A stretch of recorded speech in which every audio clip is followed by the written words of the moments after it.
गिबि गिबियावनो गोदान बोसोर 2024 मायथाइनि बयनिसिमबो गाहाम हामलायनायखौ बावहरग्रोनाय जाबाय। दा बे समाव जोङो मिरु दुलाराय बर' फरायसा आफादनि जानानै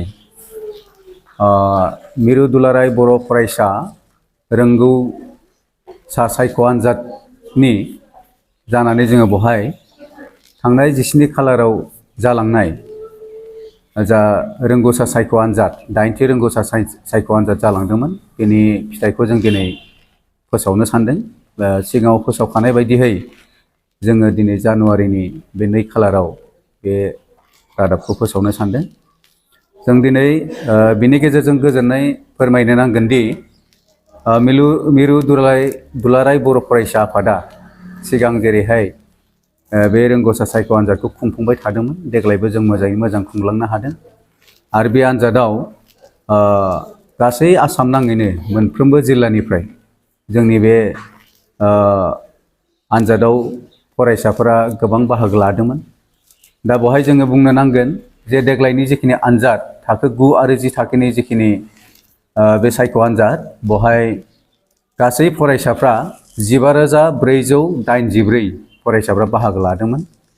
बेनि गेजेराव 10 थाखोआव बाहागो लादोंमोन 7,121 फरायसाफोर आरो 9 थाखोआव बाहागो लादोंमोन 8,363 फरायसाफोरा। दा बे फरायसाफोरनि गेजेराव बिथांमोनहा गावबागाव जिखिनि रोंगौथि दङ बेखौ आनजाद नायनायनि गेजेरजों जों दिनैहाय बिथांमोननि जिखिनि बाहागो लानाय बेनि गेजेराव साबसिन मोजां रिजाल्ट खालामगिरि बिथांमोनखौ जों मोननो हादों। देग्लाय जोबोद गोजोनथाव, गोबां फरायसायानो बेवहाय मोजां रिजाल्ट खालामनो हादों आरो जोङो टप 3 मोनफ्रोमबो थाखोआव टप 3 सायख'नाय हिसाबै जोङो थाखो 10 नि 3 आरो 9 थाखोनि 3 बे टप 3 फरायसाफोरखौ सायख'दों। बे सायख'नाय फरायसाफ्रा बांद्राय गाज्रि मार्क मोनाखै, देग्लाय थांनाय बोसोरनिख्रुइ साबसिन मार्कखौ बिथांमोना बोखांनो हादों होननानै जों नुदों।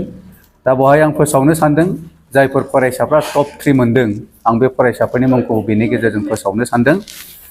बिथांमोना जादों 10 थाखोआव टप 3 मोननाय फरायसाफ्रा बयनिख्रुइ साबसिन रिजाल्ट खालामनो हादों। टप नाम्बार 1 टपआव निजोम बर', बाथौ आश्रम हाइ स्कुल बरमानिफ्राय, बाक्सा जिल्लानि। बिथाङा टटेल मार्क 200नि गेजेराव 178 नम्बरखौ मोननो हादों। पार्सेन्टेजआ जादों 89%, 89 जौखोन्दो बिथाङा मोननो हादों। आरो नैथियाव उथ्रिसारनो हादों लिपम बर', फुंबिलि सोलोंसालि दारखुसिनिफ्राय मोननो हादों बिथाङा टटेल 200नि गेजेराव 169 नम्बर मोननो हादों आरो जौखोन्दोआ जाहैदों 84.5 जौखोन्दो। बे जोबोद गोजोनथाव, बिथाङा तामुलपुर डिस्ट्रिक्टनिफ्राय मोननो हादों। बेनि उनाव हिरिम्बा बर', बिथाङा जाबाय टंला इउएन एकाडेमिनिफ्राय, उदालगुरि डिस्ट्रिक्टनि। बिथाङा 200नि गेजेराव 163 नम्बर मोननो हादों आरो जौखोन्दोआ जादों 87.5 जौखोन्दो। बे जोबोद गोजोनथाव, जों बिथां टप 3 बे 3 फरायसाफोरखौ जों देग्लाय मोननो हादों। बेनि उनावहाय 9 थाखोनि टप 3 फरायसाफोरा जाहैदों 1 नम्बराव मनिषा बसुमतारी, बाथौ आश्रम हाइ स्कुल मेदाघाटनिफ्राय, बिथाङाबो बाक्सा जिल्लानिफ्राय मोननो हादों। 200नि गेजेराव बिथाङा मोननो हादों 161, जौखोन्दोआ 80.5 जौखोन्दो। बेनि उनाव 2 नम्बराव मोननो हादों हायुंसा बसुमतारी, बिथाङा जाहैदों इउएन एकाडेमि बिजनीनिफ्राय, चिरां जिल्लानिफ्राय। बिथाङा 200नि गेजेराव 155 नम्बर मोननो हादोंमोन आरो जौखोन्दोआ जादों 77.5 जौखोन्दो। बेनि उनावहाय 3 नम्बराव मोननो हादों अनिरुद्ध ब्रह्म, टिपकाय हायार सेकेन्डारि स्कुल क'क्राझारनिफ्राय। बिथाङा टटेल 200 नम्बरनि गेजेराव 154 जौखोन्दोआ मोननो हादोंमोन 77 जौखोन्दो। दा जों बेखौ फोसावनानै जोबोद गोजोनदों जे बे फरायसा बिथांमोनहा गासै आसाम नाङै 15,484 फरायसाफोर उथ्रिसारनाय आनजादाव जनायनि गेजेराव गावसोरखौनो साबसिन रिजाल्ट दिन्थिनो हानायनि थाखाय आं बे फरायसाफोरनिसिम आफादनि जानानै आं गाहाम हामलायनायखौ बावहरबाय। बेनि अनगायैबो आं गासै फरायसा बिथांमोननो गोजोननाय आरो गाहाम हामलायनायखौ बावहरदों। जायफोर फरायसाफ्रा बे आनजादाव जिरायबाय बिथांमोनहा टप 3 मोननो हायाखैबाबो खायसेया हयथ' गावनि नांगौखिनि जिखिनि रोंगौथि दं बे रोंगौथिखौ बे आनजादनि गेजेरजों मोनथिनो हादों। आं साफ्रोमबो बिमा बिफा दिथागिरि लोगोसे फरायसा बिथांमोनखौ बे आनजादनि रिजाल्ट फोसावनायनि गेजेरजों बिथांमोननो साबायखरखौ बावहरदों जे बेबायदि रोंगौथि सायख' आनजादनि खुंफुंनायनि बेलायाव बिथांमोननि साफ्रोमबोनि हेफाजाबनि गेजेरजों जों दिनै बे आनजादखौ मोजां खुंफुंनो हादों आरो बेखिनि रिजाल्टखौ जों मोननो हादों। दा बे मिरु रोंगौथि सायख' आनजादनि फिथाइ फोसावनायनि गेजेरजोंनो आं मोनसे बाथ्राखौ फोरमायखानो सानदों जे जोंहा सिगांनो फोसावखानाय बायदियै आरो जिखिनि जोंनि एप्लिकेसन फर्म बहाय फोसावखानाय माखासे बान्था दंखायो। बे बान्थाफोरखौ जोङो दा बहाय जायफोर फरायसाफ्रा टप 3 मोनबाय मोननैबो क्लासाव बिथांमोननो जोङो फोसावना होनो सानदों। जोंनि जायफोर टप फरायसा सेथि थाखोआव उथ्रिसारनो हानाय फरायसाफ्रा जोंहा फोसावखानाय बान्था हिसाबै दङ। बे जाबाय सेथि थाखोनिया 20,000 रां मान बान्था हिसाबै मोननाय जागोन आरो नैथि थाखोनिया 15,000 आरो थामथि थाखोनिया 10,000 खरै साफ्रोमबो फरायसानो मिरु दुलाराय बर' फरायसा आफादनिफ्राय बे बान्थाखौ होनाय जागोन। लोगोसे बिथांमोननो मान बिलाइ होनाय जागोन आरो बिथांमोनखौ बरायनाय जागोन। दा मोननैबो थाखोआव जायफोर फरायसाफ्रा सेथि नैथि आरो थामथि थाखोआव उथ्रिनो हाबाय बे फरायसाफोरनो बे बान्थाखौ बावनाय जागोन। नाथाय बहा बावगोन जों बेखौ उनावहाय जोंनि दुलाराय बर' फरायसा आफादा बे खौरांखौ फोसावगोन आरो बे रोखोमै बिथांमोना बान्थाखौ आजावहैनो हागोन।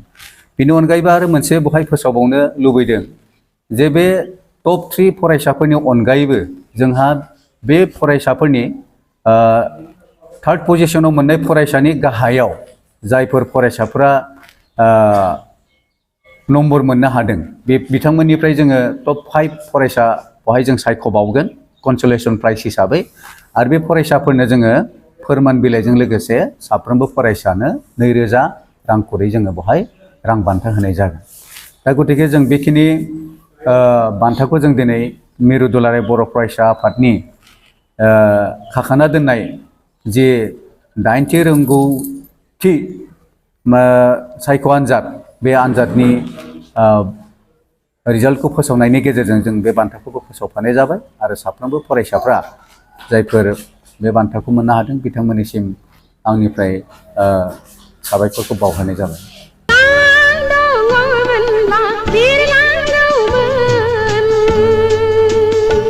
बर'नि गिबिसिन आबुं बर' सावथुन आलायारन सावथुनखौ नायनो हांखुर जानानै थानाय रायजो राजाफोरनि थाखाय गोजोनथाव खौरां। गावबा गावनि आंलाय आंनिसो सानदोंमोन। आलायारन सावथुनखौ अनसायगिरि रायजो राजाफोरनि थाखाय बाङाय बेसेनावनो दिन्थिनो थांखि लादों बड'सा फिल्म प्रडाक्शना।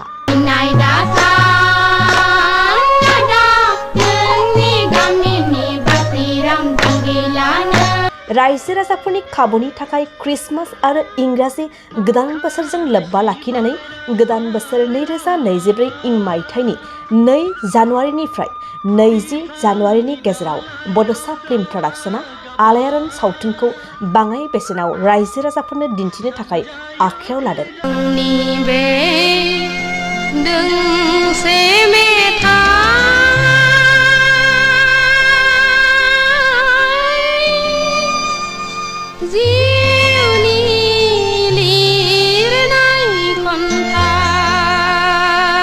फैगौ 2 जानुवारिनिफ्राय 20 जानुवारिनि गेजेराव सिगाङाव लानाय बेसेननिख्रुइ गोबां खमसिन बेसेनाव आलायारन सावथुनखौ लांनानै रायजो राजाफोरनो दिन्थिनो हागोन। सुदेम बार बारनाय गोजोनग्लायनाय समाव बिरलाङो गोसोआ नोंनि सेराव। क्रिसमास आरो इंराजि गोदान बोसोरजों लोब्बा लाखिनानै आलायारन सावथुनखौ अनसायगिरि रायजो राजाफोरनि थाखाय बाङाय बेसेनावनो दिन्थिनो थांखि लादों बड'सा फिल्म प्रडाक्शना।